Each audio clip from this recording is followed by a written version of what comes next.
Rio Rizal Arsyad, saya dari Sulawesi Tengah. Saya sama teman saya. Saya Amanda Ismawati dari Sulawesi Barat. Saya seniornya dari Palembang, Sumatera Selatan. Untuk Bapak sendiri?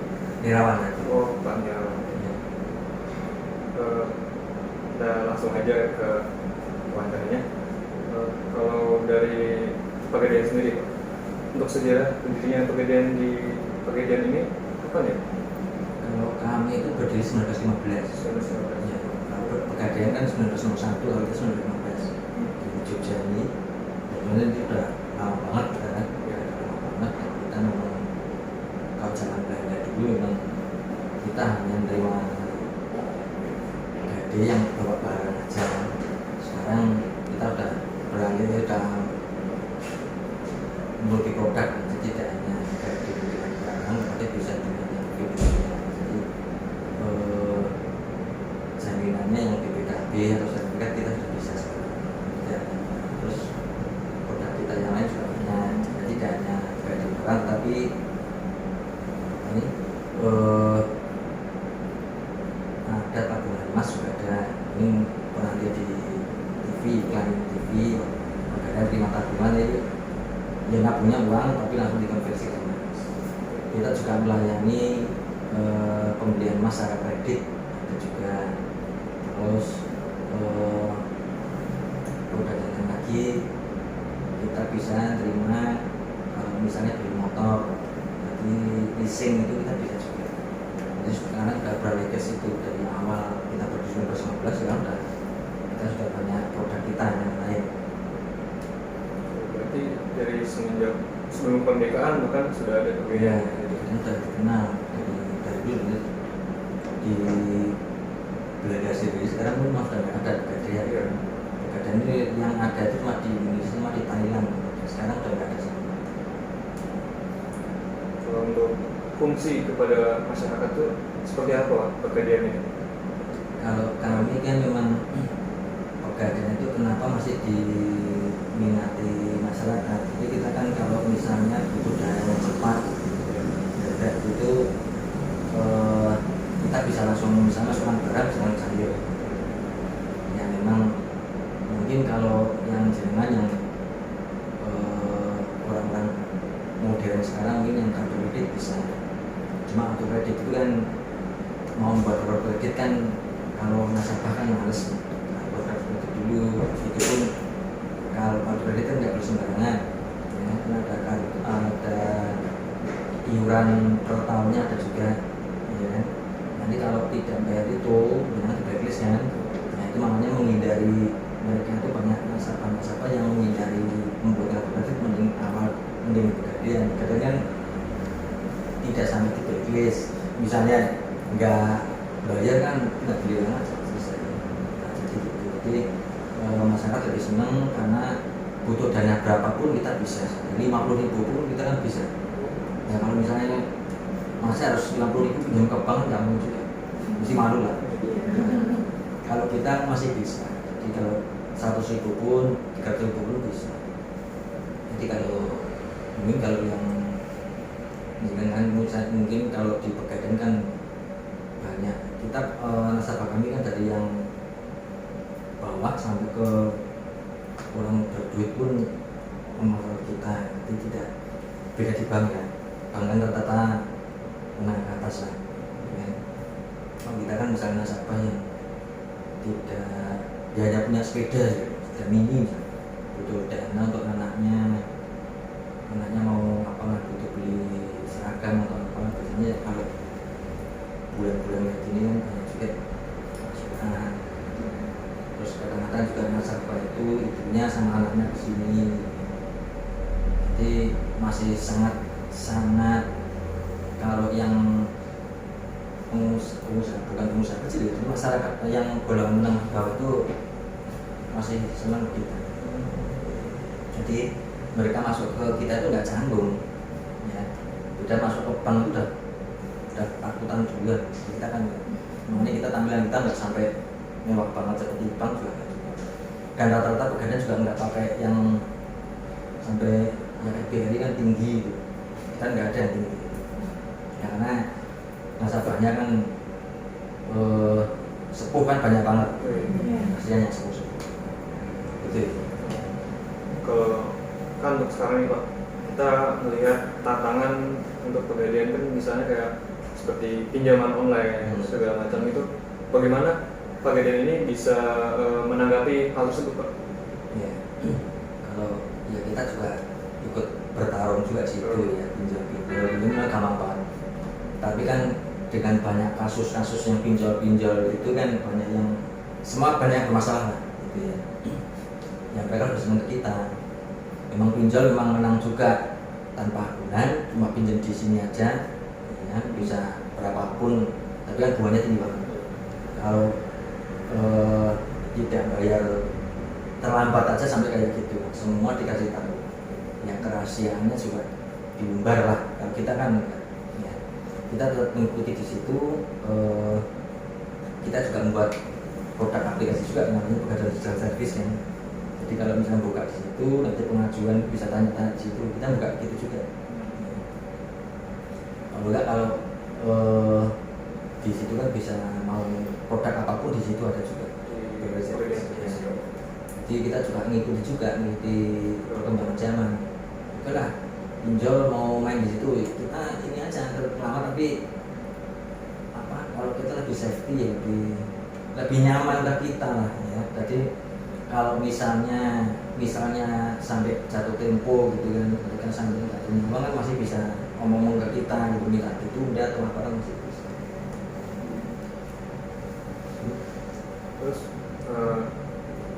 pandangan pegadaian sendiri terhadap perekonomian lokal, bagaimana intervensi pegadaian itu di perekonomian lokal seperti UMKM, perusahaan kecil menengah seperti itu Pak? Ya kita juga gencar di ini ya, literasi, istilah kita literasi, canvassing kan. Ya nyebar brosur lah kalau Iya. nyebar brosur itu ya kita tetap ada. Mungkin kita agak ini juga agak aktif juga karena semua pegawai sudah ada semacam sales culture-nya sudah ada. Jadi mereka semua punya budaya penjualnya ada. Ya. Seperti saya sendiri kalau misalnya main ke tempat orang gitu, main ke tempat ya kalau gini aja deh, kasarnya gini, kalau kita naik pesawat tapi kan kalau kita naik yang ekonomi kan mesti bersebelah omongan gitu ya, kita tetap nawarin juga gitu ya, nawarin ke apa, biasanya tanya juga misalnya bapak kerja di mana gitu. Saya paling senang kalau ditanya kerjaan misalnya, gitu tanya dia bapak kerja di mana, Pegadaian, bapak kerja dia kerja, udah pernah Pegadaian Pak? Belum. Nah itu kalau dia ngomong belum, nggak kerja. Ya udah pernah, ya kita tetap ini juga dulu Pak. Semuanya pakai apa gitu. Saya masih menawarkan produk saya. Ya, jadi semuanya gitu. Jadi kita di teman-teman semua sudah gitu semua. Jadi semua ikut ikut berperan lah, ikut memasarkan produk kami, produk kita. Gitu. Jadi mungkin ada di besok kan lulus itu kan tidak kerja kan tidak harus jadi pegawai ya. Terus bisa juga jadi pengusaha gitu kan, pengusaha sendiri. Kalau mental kita itu kan sebetulnya orang kerja dimanapun, perusahaan utamanya bukan ASN ya, itu kan kita wajib punya sales culture itu. Dan ngapain kita untuk gaji gede kalau barang itu nggak laku kan sama saja teman. Jadi kita tetap kita berusaha supaya produk kita laku, pegadaian laku. Kalau laku kan jelas kita kan lebih nyaman ya. Jadi mungkin masih langgeng gitu kan. Gaji kita juga bisa jaga target juga ya. Target kita dapat bonusnya gitu juga. Jadi semuanya gitu, semuanya berperan. Jadi termasuk anak-anak yang magang di sini, PPKL di sini pun biasanya kita ajarin untuk jadi semacam sales itu. Kan nggak apa-apa. Iya. Tujuannya apa? Dia kan nggak punya target, kan nggak masalah, membantu aja. Kan dampingi kok, nggak terus sendiri itu, dampingi kita aja. Silakan dia belajar caranya gimana supaya mereka betah gitu. Jadi gitu, jadi untuk bekal aja. Gitu. Nah, kalau untuk Pegadaian sendiri dampaknya terhadap kegiatan pendidikan, apakah Pegadaian ini mengadakan kegiatan edukasi Pak, edukasi keuangan pada masyarakat misalnya? Literasi keuangan. Iya, edukasi keuangan. Ya, kita biasanya kampus manggilkan UMD belum pernah manggil kita loh. Ya, jadi biasanya kita diminta tolong dosen ininya, dosen pengampunya, biasanya inilah dari lembaga keuangan isi jadwalkan dari apa UNI, UGM, terus di STI itu besok isi ya. Itu dia manggil kita ngajar di situ ya, produk kita sih. Jadi Pegadaian kan suatu lembaga keuangan yang unik ya. Kalau bank jangan sudah biasa ada tahu Pegadaian apa sih gitu kan. Ini itu sampai kita menjadikan sampai segitu. Bahkan kadang-kadang anak SMA pun kita sering minta juga sih minta di ngajar ke sana. Jadi itu wajib. Sebenarnya kalau anak-anak PKL kalau gini mau penelitian masuk sini juga sebenarnya saya edukasi juga. Mereka datang sini kan sekalian tahu produk kami. Saya malah seneng loh, jadi malah bisa jadikan objek penelitian. Beneran, berarti kan saya tanpa promosi macam-macam sudah tak sampaikan di situ semua. Tinggal nanti begitu jenengan dibawa ke kampus itu orang pada baca gitu, oh itu kan langsung seneng saya. Gratis saya Pak, nggak repot gitu. Jadi gitu ya, jadi saya khususnya kami, saya tidak pernah menolak anak PKL, konten tidak akan saya tolak. Ya, jadi semua kalau menurut saya sih lebih enak, saya tidak perlu literasi sampai ke kampus, saya nggak usah juga tuh sudah datang ke masih tulis sendiri, saya belum ngomong gitu, jadi gitu. Ya, jadi untuk kita untuk teman-teman mahasiswa pelajar itu kita dekatlah kerjasama dengan SMA 10 gitu. SMA 10 kan malah kalau kita misalnya ada event misalnya event pameran lah, jadi kita cari sales girl-nya atau dari mana SMA itu kerjasama. Jadi silakan lah buat kita dibayar 3 hari berapa, lebih enak juga. Jadi kerjasama sama segitu-nya Langsung kolaborasi sama anak SMA. Jadi kan cuma mereka terlatih juga, nanti kalau terjun ke dunia kerja kan bisa saja kalau dia jadi sales girl perusahaan-perusahaan. Yang terakhir nih Pak, nah, ada info magang nggak Pak buat teman-teman mungkin yang baru lulus atau mungkin yang lagi semesteran untuk semester 6 mungkin mau ngambil magang di Pegadaian, apakah Pegadaian itu membuka jalur magang seperti itu Pak? Yang buka kita kan malah kerjasama dengan ini kan, Kampus Merdeka tahu nggak? Oh, NSIB itu Pak. Ya, itu kan ada juga kita Pegadaian. Ya, itu yang kan ada dua ya, Kampus Merdeka dengan yang satunya lagi yang kerja, yang satu Dinas, yang satu BUMN ya. Kalau yang Dinas itu 21 SKS, maksudnya ininya konversinya. Terus kalau yang BUMN cuma 12, sama-sama dibayar itu. Per harinya sekitar 100.000 itu, tapi kan mendaftar ya, bukan kita, tapi di kampus kan ada itu ya, ada ininya ya, ada linknya udah ada. Nanti udah ada situ. Banyak ini. Saya untuk di Ngupasan ada biro baca itu dari UNS. Jadi kita jatah mana di atas ada kantor area ini ada sekitar 5 ini. Jadi kan gitu. Tapi itu yang dibayar. Kalau jenengan misalnya yang nggak dibayar kan juga. Dan saya cari makan yang mau makan lah. Kan memang sekarang kalau salah wajib ya. Jangan saya bilang nggak wajib, makanya saya kaget sekarang wajib gitu. Ya silakan aja. Dengan catatan saya nggak penuh loh ya. Saya kan paling cabang banternya kan satu cabang itu kan 3 orang. 3 orang aja tak terpegang di sini 1, di UPC saya 1 gitu. Jadi kalau saya nolaknya bukan nolak saya nggak mau, tapi karena ya nggak mungkin lah. Misalnya 10 orang loh mau dari apa kan? Apalagi di Pegadaian itu kan kita online ya. Sistemnya keuangan segala macam juga. Jadi tidak membuat pembukuan kayak nanti buat ini laporan misalnya buat debit kredit misalnya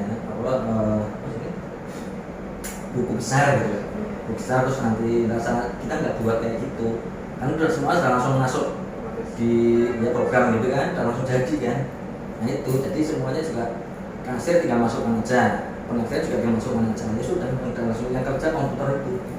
Jadi kalau misalnya PKL di sini resikonya ya itu tidak ada pekerjaan. Paling pekerjaan cuma apa? Ambil barang, pembukuannya arsip sorry, bukan pembuatan tapi arsip. Arsip terus paling kalau pagi kan nggak ada kerjaan, biasanya diajak keluar sama kita, literasi mana.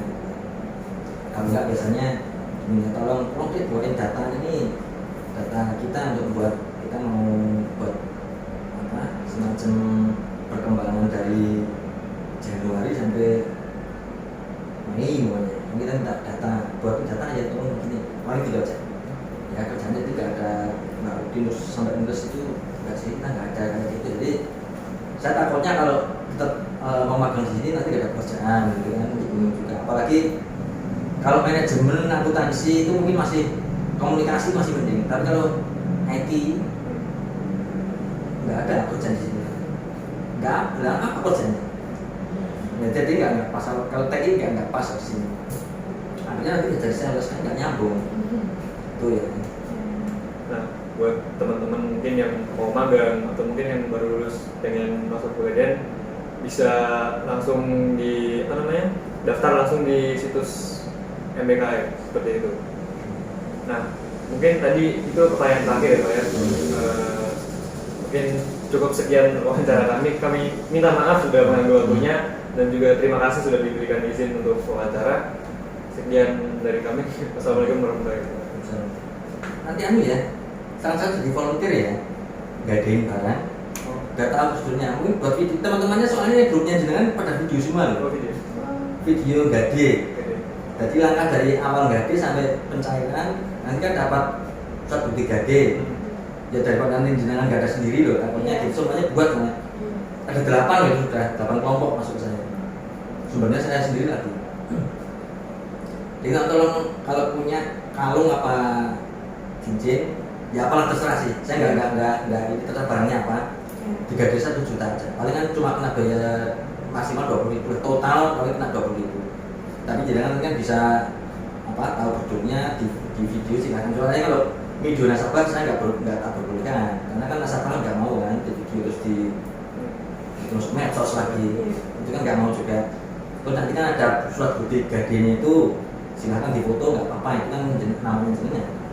Silahkan jadi kalau punya nasabah difoto jangan. Nanti nasabah bisa marah-marah dituntut nanti masuk macam-macam kan. Itu tuntutan gede itu. Memang saya nggak berani. Makanya kalau bisa jadi sendiri aja, bisa di film di video sekalian di ini aja. Ditebus nanti sore juga bisa, apa besok pagi juga nggak apa-apa. Misalnya nanti dibawa pulang dulu dipelajari. Oh ini SPG-nya dia dipelajari dibaca nggak apa-apa. Besok lagi tebus. Kan cuma kena sel modalnya sekitar 1,2%. Bisa 1 juta kan cuma 12.000 masih gitu.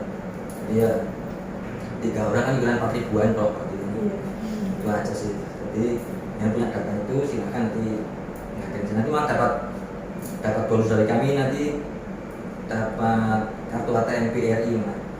Tapi kartu ATM BRI-nya itu tanpa biaya loh ya. Itu tidak biaya sama sekali dan tidak ada biaya tahunan. Saldonya bisa 0. Ya, nanti silahkan dipakai aja Simperdes, tapi Simperdes umum mas.